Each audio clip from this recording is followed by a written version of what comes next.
on vient me voir en disant, nous on sait pas, on s'en remet à toi, nous on n'irait pas. Jean-Luc Reichmann, né le 2 novembre 1960, il est bien plus qu'un animateur de radio et de télévision.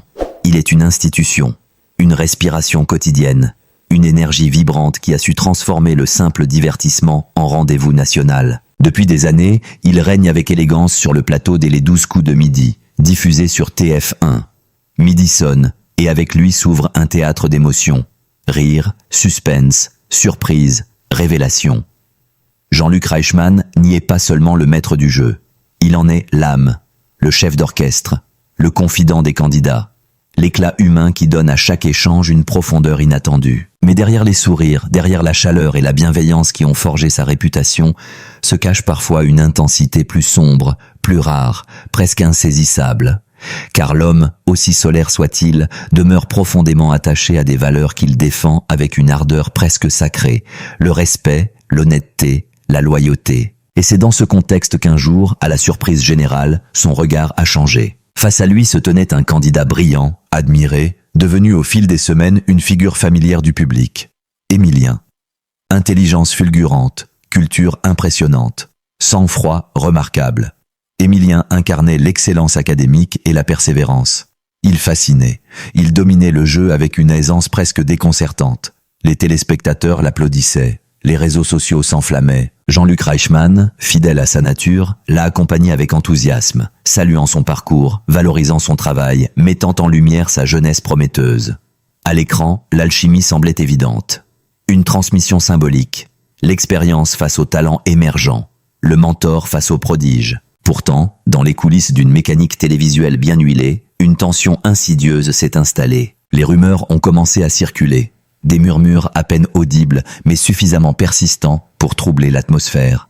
Était-ce une divergence d'attitude, une parole mal interprétée, une décision mal vécue? Rien d'officiel, rien de public, mais un frémissement perceptible dans la posture du présentateur. Puis vint ce moment, celui que les téléspectateurs les plus attentifs ont ressenti sans pouvoir l'expliquer. Une intonation plus sèche, un silence plus lourd, un regard qui ne souriait plus tout à fait.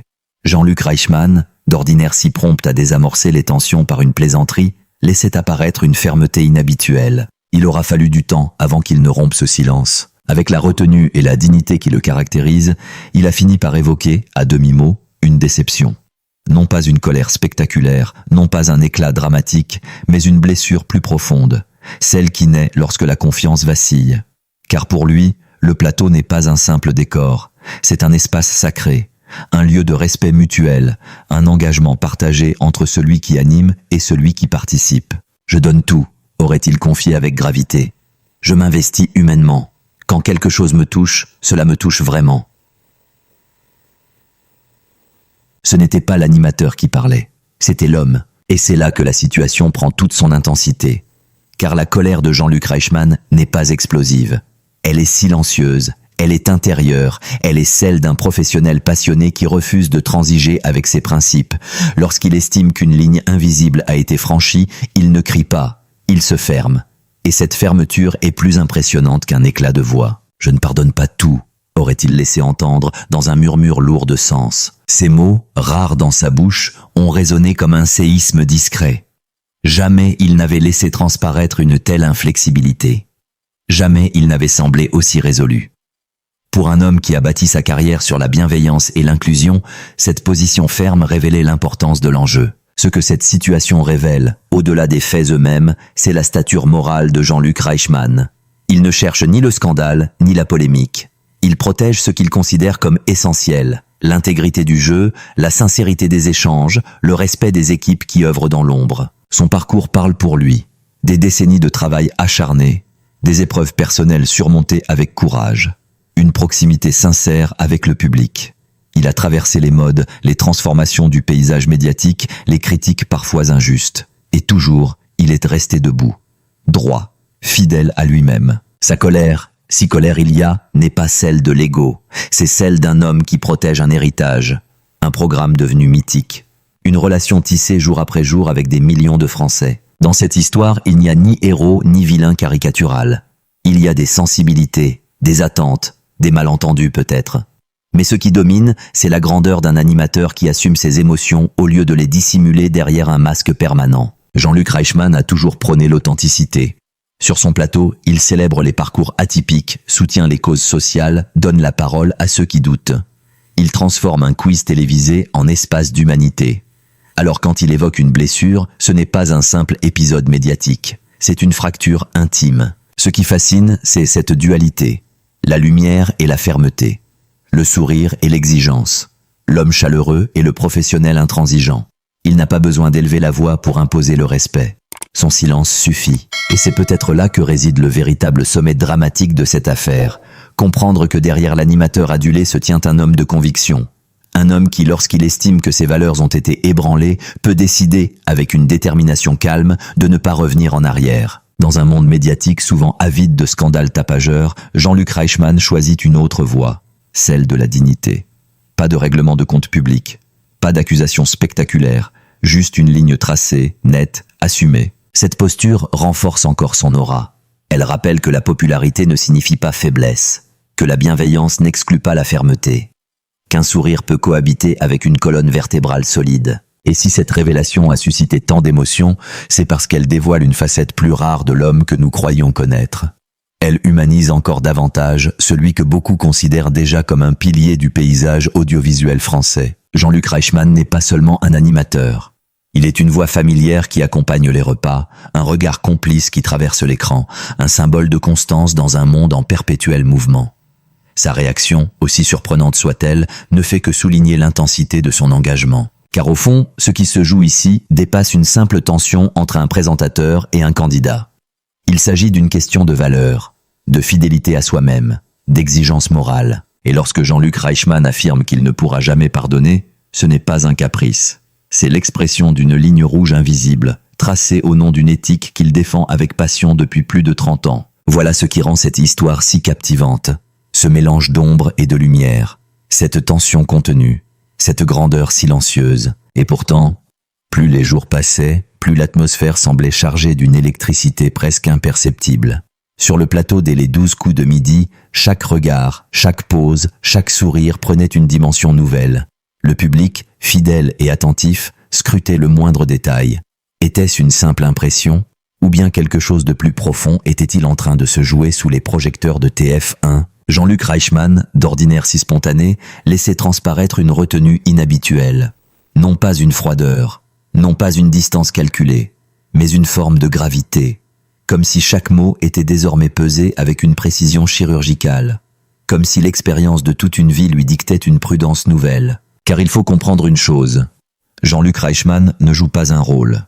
Depuis ses débuts à la radio jusqu'à son ascension comme figure incontournable de la télévision française, il a toujours cultivé l'authenticité. Il ne surjoue pas l'émotion. Il ne fabrique pas l'indignation. Lorsqu'il exprime une déception, c'est qu'elle est réelle. Lorsqu'il évoque une blessure, c'est qu'elle est profonde. Face à lui, Émilien continuait d'impressionner par son intelligence et sa maîtrise. Le champion, sûr de ses connaissances, avançait avec la régularité d'un métronome. Les victoires s'enchaînaient, les gains s'accumulaient, les records frôlaient l'exceptionnel. Le public admirait cette ascension fulgurante. Mais derrière les chiffres, derrière les applaudissements, une tension morale semblait avoir remplacé la complicité initiale. Les observateurs les plus fins ont remarqué ce détail. Jean-Luc Reichmann ne retirait jamais son soutien à la performance. Il saluait toujours le savoir, félicitait toujours l'effort, encourageait toujours la réussite. Pourtant, quelque chose dans le ton avait changé. Comme une frontière invisible dressée entre admiration professionnelle et confiance personnelle. Et c'est là que le récit atteint une intensité rare. Car ce qui aurait pu rester une simple divergence s'est transformé en symbole. Symbole d'une exigence que Jean-Luc Reichmann impose d'abord à lui-même. Symbole d'une conception du métier où la loyauté et la transparence priment sur tout le reste. « Je ne peux pas cautionner ce qui va à l'encontre de mes valeurs », aurait-il confié avec une sobriété qui en disait long. Ces mots, prononcés sans colère apparente, avaient la force d'un serment. Ils ne visaient pas à humilier, ils ne cherchaient pas à exposer. Ils affirmaient une position, claire, inflexible. Dans un univers télévisuel où le sensationnel l'emporte souvent sur la profondeur, Jean-Luc Reichmann a choisi la verticalité. Il aurait pu dramatiser, il aurait pu transformer l'incident en spectacle. Il ne l'a pas fait. Il a préféré le silence maîtrisé à la polémique tapageuse. Il a préféré la cohérence à la popularité immédiate. Et c'est précisément ce choix qui force le respect. Car rester fidèle à ses principes lorsque des millions de regards sont braqués sur vous exige un courage immense. Il faut une colonne vertébrale solide pour assumer une décision impopulaire. Il faut une force intérieure peu commune pour dire non. Jean-Luc Reichmann incarne cette force. Son parcours est jalonné d'épreuves qui ont forgé son caractère. Il n'a jamais cherché la facilité. Il a construit sa carrière avec persévérance, affrontant les doutes, les critiques, les accidents de la vie. Il a toujours transformé les obstacles en énergie positive. Il a toujours choisi d'élever plutôt que de rabaisser. Alors quand il affirme qu'il ne pourra jamais pardonner, cela ne relève ni de l'orgueil ni de la rancune. Cela relève d'une fidélité à soi-même, d'une exigence morale qui ne se négocie pas. Plus les spéculations enflaient, plus son attitude gagnait en grandeur. Il ne répondait pas aux provocations. Il ne se laissait pas entraîner dans le tourbillon des commentaires. Il restait concentré sur l'essentiel, le jeu, les candidats, le public. Chaque midi, il reprenait l'antenne avec le même professionnalisme. Le sourire était là, l'humour aussi. Mais dans le fond du regard, une détermination nouvelle brillait. Une détermination presque héroïque. Car au-delà de l'incident, ce qui se jouait était la défense d'un certain idéal de la télévision. Une télévision humaine, respectueuse, responsable. Jean-Luc Reichmann n'est pas un simple animateur. Il est le gardien d'un espace où des anonymes viennent tenter leur chance, où des familles se réunissent autour d'un écran, où l'émotion est partagée sans cynisme. Il protège cet espace avec la vigilance d'un sentinelle. Et si cette affaire a marqué les esprits, c'est parce qu'elle a révélé la profondeur de son engagement. Elle a montré qu'il ne se contente pas d'animer un programme, il emporte la dimension morale. Le public, loin de se détourner, a perçu cette sincérité. Beaucoup ont compris que derrière la fermeté se cachait une exigence d'exemplarité. Que derrière le refus de pardonner se tenait une volonté de préserver l'intégrité d'un rendez-vous devenu sacré. Les applaudissements, ce jour-là, avaient une tonalité différente, plus grave, plus solennelle, comme si chacun prenait conscience qu'il assistait à un moment rare, celui où un homme public assume pleinement ses convictions. La télévision crée des stars, mais elle révèle parfois des caractères. Jean-Luc Reichmann appartient à cette seconde catégorie. Il ne brille pas seulement par sa popularité, il impressionne par sa constance. Dans les couloirs feutrés des studios, dans le silence des loges, dans le frisson des directs, il demeure fidèle à cette ligne intérieure qui le guide depuis toujours. Une ligne faite de respect, de droiture, de responsabilité. Et tandis que les projecteurs continuent d'illuminer le plateau, une certitude s'impose. Cette histoire, loin d'affaiblir son image, la renforce.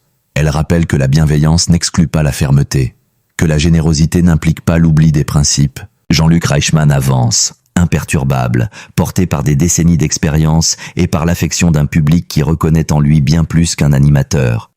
Un homme debout, un professionnel d'exception, une figure qui, dans la lumière comme dans la tension, conserve intacte la noblesse de sa mission. Les jours suivants, l'écho de cette révélation ne cessa d'amplifier le mystère. Les réseaux sociaux s'embrasaient, les chroniqueurs spéculaient, les fidèles téléspectateurs décortiquaient chaque séquence. Mais au centre de cette tempête médiatique, Jean-Luc Reichmann demeurait d'un calme presque impressionnant. Pas un mot de trop, pas une justification excessive. Seulement cette posture droite, presque solennelle, d'un homme qui assume pleinement la portée de ses choix. Sur le plateau dès les 12 coups de midi, quelque chose avait changé, et tout le monde le sentait. L'atmosphère n'était plus simplement ludique. Elle était chargée d'une intensité nouvelle, comme si chaque question posée portait en elle un sous-texte invisible.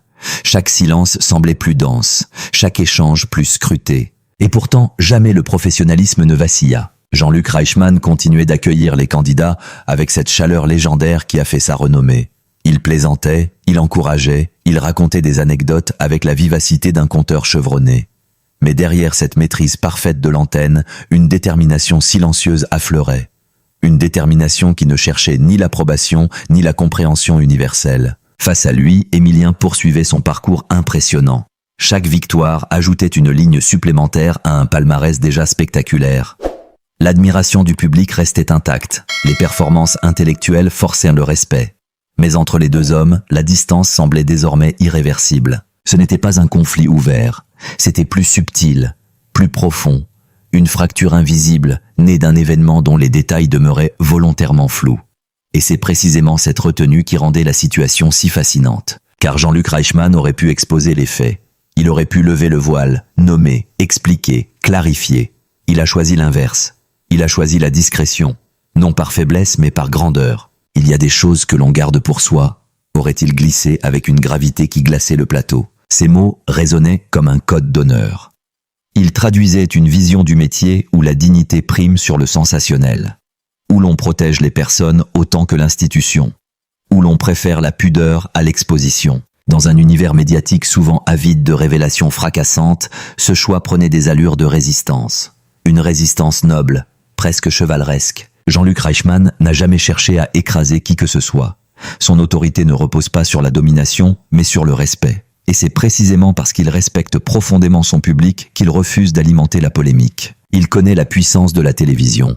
Il sait que chaque mot prononcé peut devenir un titre, chaque phrase un débat. Alors il maîtrise son silence comme d'autres maîtrisent de l'éloquence. Il fait de la retenue une force. Et cette force impressionne. Car derrière l'animateur souriant se tient un homme forgé par l'expérience. Un homme qui a traversé les épreuves personnelles avec courage, qui a transformé ses blessures en empathie, qui a bâti sa carrière sur une proximité sincère avec les Français. Il n'est pas un produit de l'instant. Il est le fruit d'un engagement constant. Chaque midi sur TF1, il ne livre pas seulement un jeu télévisé. Il offre un rendez-vous humain, un espace où la connaissance rencontre l'émotion, où les histoires personnelles trouvent une tribune. Et c'est cet espace qu'il protège avec une vigilance presque sacrée. Plus le temps passait, plus une évidence s'imposait. Cette affaire n'était pas une simple querelle. Elle révélait la profondeur des convictions de Jean-Luc Reichmann.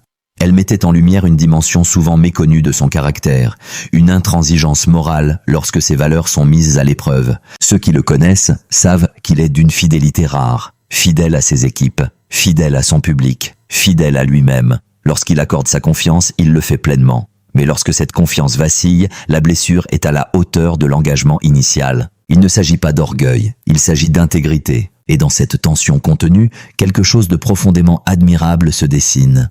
Une figure qui refuse de sacrifier ses principes sur l'autel de la popularité. Une voix qui préfère la cohérence intérieure aux applaudissements faciles. Le public, loin d'être dupe, perçoit cette sincérité. Il comprend que derrière le sourire quotidien se cache une exigence éthique, que derrière l'animateur chaleureux se tient un homme de conviction. Les audiences, loin de s'effondrer, témoignent d'une fidélité intacte, comme si les téléspectateurs saluaient ce courage silencieux, comme s'ils reconnaissaient dans cette fermeté une qualité devenue rare. Car dans un monde où tout semble négociable, Jean-Luc Reichmann rappelle qu'il existe des lignes que l'on ne franchit pas, des valeurs que l'on ne marchande pas, des décisions que l'on assume même lorsqu'elles sont difficiles. Et c'est dans cette posture que son aura grandit encore. Il ne cherche pas à être parfait, il cherche à être juste. Il ne prétend pas détenir la vérité absolue. Il affirme simplement la sienne, avec une constance qui force l'admiration. Dans le silence maîtrisé de ses déclarations, dans la précision de ses regards, dans la fermeté douce de ses mots, se dessine la silhouette d'un homme debout face à la tempête médiatique. L'histoire continue de se dérouler sous les projecteurs, mais désormais, elle dépasse le simple cadre d'un jeu télévisé. Elle devient le reflet d'un combat intérieur, d'une fidélité à soi, d'un choix de droiture. Et au centre de ce tourbillon d'émotions, Jean-Luc Reichmann demeure, plus imposant que jamais, porté par cette conviction intime qui guide chacun de ses pas, une conviction qui ne tremble pas, même lorsque le vent souffle avec insistance. Et puis vient l'instant où le tumulte s'apaise, non pas parce que les questions ont toutes trouvé réponse, non pas parce que les spéculations se sont éteintes, mais parce qu'une vérité plus grande s'impose d'elle-même, celle de la stature. Au fil des semaines, l'émotion brute s'est transformée en compréhension. Le public a saisi que derrière la fermeté de Jean-Luc Reichmann ne se cachait ni rancœur ni volonté de blesser, mais un attachement viscéral à une certaine idée de l'honneur. Une fidélité absolue à ce qu'il considère comme non négociable. Sur le plateau des Les 12 coups de midi, diffusé chaque jour sur TF1, la mécanique du jeu a repris son rythme. Les questions continuent de défiler. Les candidats tremblent, espèrent, triomphent, les rires fusent, les surprises émerveillent. Mais quelque chose a grandi dans l'ombre de cet épisode. Le respect. Respect pour un homme qui ne cède pas à la facilité. Respect pour une voix qui ne trahit pas ses convictions. Respect pour une figure médiatique qui assume ses choix sans chercher l'approbation universelle. Quant à Émilien, son parcours restera marqué par l'excellence et l'intelligence qui ont fasciné la France entière. Mais au-delà des performances et des records, cet épisode aura révélé une leçon plus vaste. Dans la lumière crue des projecteurs, la grandeur ne se mesure pas seulement aux victoires, elle se mesure à la droiture. Jean-Luc Reichmann, lui, continue d'avancer. Il avance avec cette élégance tranquille des hommes qui savent qui ils sont, avec cette force intérieure que rien ne semble pouvoir ébranler durablement.